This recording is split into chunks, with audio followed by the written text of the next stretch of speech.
Why do so many people keep starting over? New recovery date, new diet, new promises to God, new budget, new relationship. We love fresh starts, but we struggle with faithful finishes. Maybe your problem isn't that you don't want change enough. Maybe you've fallen in love with starting instead of becoming. Today's discussion is going to be a great one, why you keep starting over.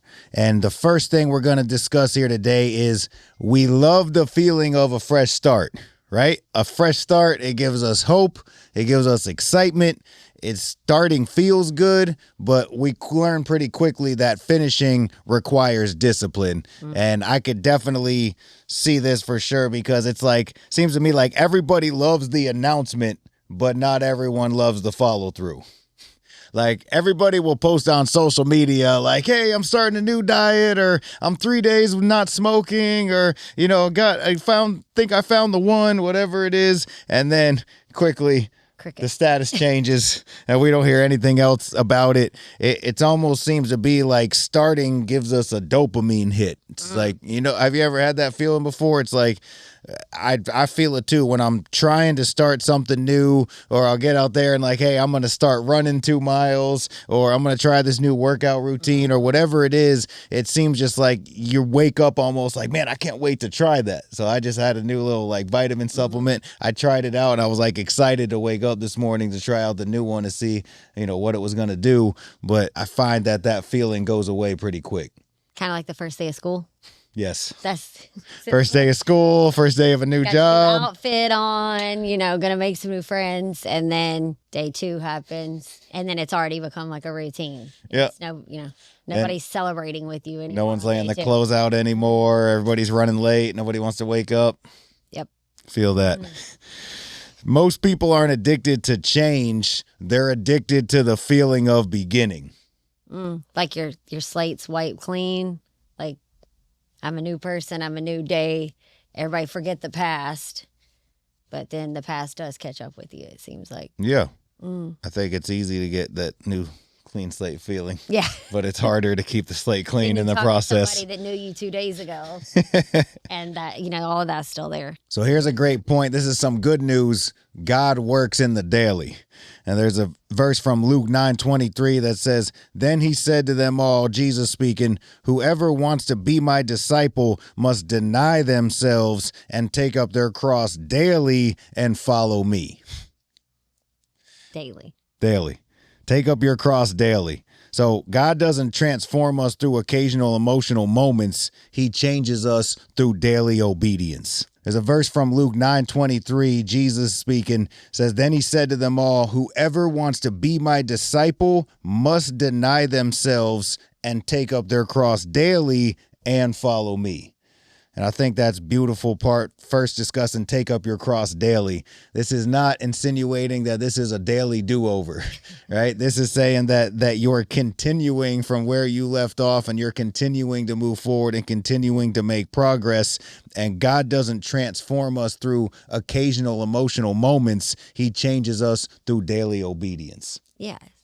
When I wake up the next day or tomorrow, all the lessons that I learned today, all the new things that I learned today, I'm able to apply them when I continue on my journey the next day. I don't want everything wiped away because then I'd really make mistakes over and over again. I just get to continue following him as long as I go to him. Right. The key here is there's things that we need to do on a daily basis in order to ensure that we don't have to start over again. And I think too many times is we'll make a little bit of progress in this area and then we abandon it for a while. And then it's like, oh, I got to get back into it, whatever it is. Correct. And we'll quickly learn that recovery is daily. Like there are things that you're going to have to do on a daily basis to ensure that you stay sober, to ensure that you don't have that relapse, that slip, and it's a daily process. Marriage is daily. I promise us we're not going to get busy with life and just, you know, come back to our spouse occasionally and everything is going to be fine when we did nothing for the past 2 months in that area. Following Jesus is daily. Yeah. It's how resentments can build too. For real. As if you're not plugging, for me, If I'm not plugging in, that if I know that person, that child rubs me the wrong way, if I know that I'm not going to God daily and plugging in and praying about the day ahead of me, I'm just going to end up frustrated and disappointed the way I was the day before. Yeah. Every single time. Yeah. Character is built in ordinary days, not extraordinary moments. Because everybody wants the miracle, but few people want the mundane. And it's in the mundane where progress is made. It's in the mundane where we don't have to keep hitting the restart button over and over and over again. Yes, some days I feel like I'm still learning that consistency doesn't always like feel like that powerful, life-changing moment. Sometimes it just looks like doing the next right thing with nobody there cheering me on or clapping. Yeah. You know, it's just making that next right decision. And Jesus also calls us to follow him. That doesn't happen overnight. That's a very long process of winning and learning. And I'm going to say learning instead of losing. A lot of people think, we're just either winning or we're losing. I'm going to say we're either winning or we're learning. And we're not going to make much progress following someone if we do it for a few weeks, and then we stop for a few months, and then, we got to do it again for a few days, and then I put it on the back burner once again, over and over again. And so I feel like this is the key to why it's such a struggle for so many people to I keep on starting over again. Why? It's because we're not following. We're not doing the daily things that it takes to follow Christ. Why is my relationship so off? Because you did it for a few weeks and then you stop for 9 months and wonder why is God so far away again? Why don't we feel him? I get a real taste of this in my running app. So actually, if I'm running, somebody's chasing me. So I wanted to pull out my Nike running app to show you. So this is where I keep track of all my runs. And I know sometimes people have seen I'll post a reel when I'm out there running 2 miles, like I'm some daily runner or something. And so, man, it's I really want to do something. So June of 2024, we had a run. July of 2024, we had a run. That was awesome, right? Then February of 2025 was the next one. That's just wake up one day and I'm going to go on a run today. That's 7 months later, and I must have been you know what? I'm going to do something different in 2025 because I did 2 in March and then fell off, and I did 2 in July, and then I fell off again, and then last run was May 2026. So he runs in the hottest possible months of the year. What? Punishment, training. But what's funny to me is every time I do it, I wondering why I'm dying to run 2 miles because I stop for 7 or 8 months and I don't run again until 8 months later. I can't imagine what mine would be. When I played college soccer, we had to run a 6-minute mile to qualify for the team. So I did that for 2 years, and I bet I haven't done it since. Yeah, that's pretty impressive. I tried 10-minute miles and about died. I think the last pace says 10 minutes, 59 seconds on this one. So that's probably why. But while I'm out there dying, it's because it's no secret. It's because I stop and then I start and then I stop and then I start all over again, over and over and over again. If I had consistently ran that whole entire time since March of 2025, I could probably run 2 miles like it was nothing and barely be out of breath. So that to me speaks volumes to anything we do, whether it's a diet, whether it's our recovery, whatever it is, our marriage. It's way easier to take care of the lawn if we do it every week or two than if we let it go for 2 months. And now we got to get a machete back there to chop everything down. Next, stop counting restarts and start building habits. Stop defining yourself by how many times you failed. Start measuring faithfulness instead. Just you saying that then made me think of all the people that men and women that we invite to share their story at High on Jesus. When they ask how long do I talk, it's 5 minutes about the pain and 15 about the purpose. It's we don't want and what's the saying about the rearview mirror? You only have the rear views this big, because it Absolutely. The reason the rearview mirror is that big and the windshield's that big because you can't move forward if you're looking behind you and checking everything in the back. Yeah. So when, I know people that have said I've relapsed, 150 times. When you start the conversation or you start the sentence that way, you focus on what you say first. So if you focus on what's ahead of you. Fox 13 took that literal when I said I relapsed 186 times. That's what it made me think.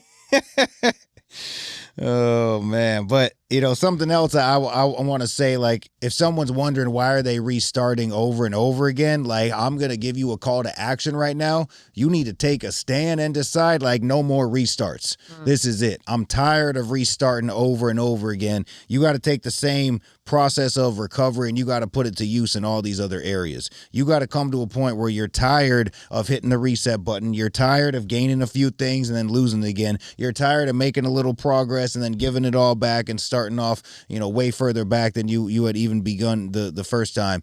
You got to say, like, this is it. Instead of, I'm going to keep restarting over and over again or say, I can't do it. No, it's time to focus on simple habits. And so we just want to discuss a little bit some of the habits that you would get into, that you could create healthy habits that you do on a daily basis to avoid having to start over again. And the biggest thing with God, man, I'll just get some great momentum and just have some great spiritual connection. And then I also learn how quickly that fades away when I stop doing those things daily. And, man, praying, reading the word, just like, taking the time to get into an inspirational book, whatever it is, those are very key habits that we need to be doing to avoid, having that spiritual bankruptcy and it's all of a sudden that distance between us and God.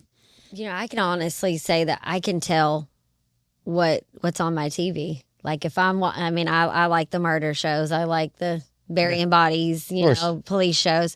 But I can tell, like, when I keep, because I'll Netflix. Yeah, we watch all their chaos and it makes our life look a lot better. And it's like, where did the last 3 hours go? And then and it may not, I'm definitely not burying bodies, but like my attitude's different. Had I put on a podcast, not yet. But if I hadn't, if I'd put on a podcast or even when I just put on 88.1 Joy FM for 10 minutes when I get in my car, my attitude immediately changes. So it's like what we put into our ears and our eyes and our hearts, like, completely defines how my attitude and my heart posture is going to be every single time. Yeah. So why do I go? Agreed. But why do I go back to the Netflix? I don't know. Why do I like to listen to the old rap songs sometimes? I do too. Why do I like to watch, I'm going to watch this, that, and the other until, like, I don't need to cursing and I don't need to hear these people's chaos. Like, yeah, so I feel you. And then we've been watching House of David lately. So, we're doing a lot better. There you go. And my family follows me. If I start slipping and watching something, then they want to watch something crazy. And it's like, goodness, man. We keep talking, like, with Brian, I was like, let's start. He's never sat down and watched The Chosen all the way through. I have, but I would like to redo it. Mm-hmm. But then Hawaii Five-0 goes right on the TV. Hawaii Five-0. It's awesome. Focus on some simple habits for our recovery and go to meetings, call your sponsor, your inner circle, volunteer, give back. Like, there's so many things that we could ask for put into practice when you're struggling. Like, we had our Bible study last night and one of the women was, like, I'm struggling with this. And I was like, well, have you asked somebody for a suggestion that's been through that? And, well, no, I don't want to bother anyone. Bother that we like that kind of thing. Absolutely bother them. Just ask. If they're busy, they will arrange a time with you. But you won't know until you ask the question every single time. Agreed. Our marriages, we got to love our spouses intentionally. We need to go to marriage small groups. We need to get around other couples with phenomenal marriages. I promise you, I see this all the time. Like, you're not just going to put a Band-Aid on something and expect that it's going to be okay. I see it far too many times in counseling people. And because I know me and my wife did it so many times, like, just because you smooth it over for a few days, if it's that big a deal, it is going to go back to that every single time. The wound is still festering when you put a little. This is something that a Band-Aid and Neosporin isn't going to be able to handle. So please, and then they just add them up. When you finally have the conversation, it's like, remember 3 years ago on that Tuesday when you did X, Y, and Z? Yep. Yeah. Of course. I don't no clue what she's talking about, but she knows. But, man, we got to do these things daily, intentional, to not have this reset of, like, we're doing good for a few weeks and it's, 6 months and it's horrible. And then, let's try to do a little something about it again. If we do this every single day, it won't get that bad. The lawn's not going to grow up all around us. Too much to handle. I don't think God ever said, follow me for 30 days and you're good. It's an everyday thing. Exactly. That's a whole entire thing. What people don't understand about God, why is my spiritual connection right there, why am I not feeling this, is because people think it's a one and done, especially in American Christianity. Like, I accepted Jesus Christ as my personal Lord and Savior, my eternity's locked in, I'm good. And that's not what it is. Jesus did not, if anything, over and over again, what Jesus said is drop what you're doing and follow me. Like, leave that all behind and follow me, study me, do as I do, say as I say, like, learn everything you can from me. That was the call. It wasn't just a one and done. So you obviously said, believe in me and you'll have eternal life, and then take up your cross daily and follow me if you want the rest of these benefits here. Galatians 6:9 says, let us not grow weary in doing good, because harvest comes after consistency, not just one great day. And so, man, we got to remember those times where we want to go back and watch the old shows. We want to listen to old music. I don't want to be nice to my wife. I don't want to do anything in recovery, whatever it is. Those are the times we got to realize, like, man, if I just keep doing this, I'm never going back. And so that's the biggest, if I've ever had a change in anything, it has come from because I put those same principles of recovery and I stood up and made a decision that, like, I'm not going back to this. And we can get into another podcast maybe one time if someone wants to hear it out there, an argument of people saying I'm an addict and an alcoholic till the day I die versus saying, no, I'm a recovered addict, alcoholic. I'll just be real. Look anyone in the eye. I'm not going back. Like, I'm not going back to drugs and alcohol because I know what needs to happen every single day in order to ensure that. And I'm willing to do whatever it takes at any point in my day to ensure that I don't go back to drugs and alcohol. Same thing. Like, I'm tired of not having a good marriage. Like, there was years of misery. I don't even want to go home. Like, there's almost no point to life if you can be successful in whatever career or something you're doing. But if you got to come back, and that's why it talks about Proverbs, a contentious wife, you might as well sit on the corner of your roof than have a wife that's nagging you. Like, if your house is not in order, I don't understand what the point of even existing is, man. So I was like, I'm tired of not having a phenomenal marriage. And for the past, 3 years or so, I've put that over everything and put everything into that. So, I mean, at some point we do got to stand up and say, I'm not going back. I'm going to do what it takes every single day to not have to keep hitting the reset button. And you could put that into a diet. When people are like, oh, it's so hard for me to stay on a diet, if we're being real, talking to myself included, because I didn't put it in that same category. Yeah, we can eat ice cream. Sure, we could have fast food. Let's go eat a burger. Like, Or you put unrealistic expectations on yourself and you go for the diet that you know is not achievable. Yeah. Yeah. But to go back to that Galatians thing, would you rather have like the best day ever with your wife, or would you rather reap a harvest that has multiple days? Reap the harvest. That's not even a question. It's just that verse, just like putting into perspective. I've done that. Like, if you have a great day, but then 20 crappy ones after that, it's not really that good. It's like, Lord, can I just have one more good day? It's not that good. I'd rather have every day. And like, man, I'm telling y'all love your wife the way they want to be loved. It opens up everything. Yep. Promise Bonnie you that. Being very nice. So. Score. So maybe someone out there, maybe you've started over 100 times. That's all right. God isn't looking for a perfect pass. He's asking for faithfulness today. Your future won't be built by one giant decision. Remember that. It's a good start, right? It sounds good and it feels good, but it'll be built by thousands of small ones. Stop chasing another fresh start. Start becoming the kind of person who keeps going with these daily habits day in and day out, and that's when real change occurs and you can stop hitting the reset button over and over again in your life. It's Just in Time with Justin Hallis. And Austin with a Y. If you like that episode, there's more where that came from. Check out any of these 2 other episodes, subscribe to the channel, and hit that notification bell so you always are informed when we drop something new.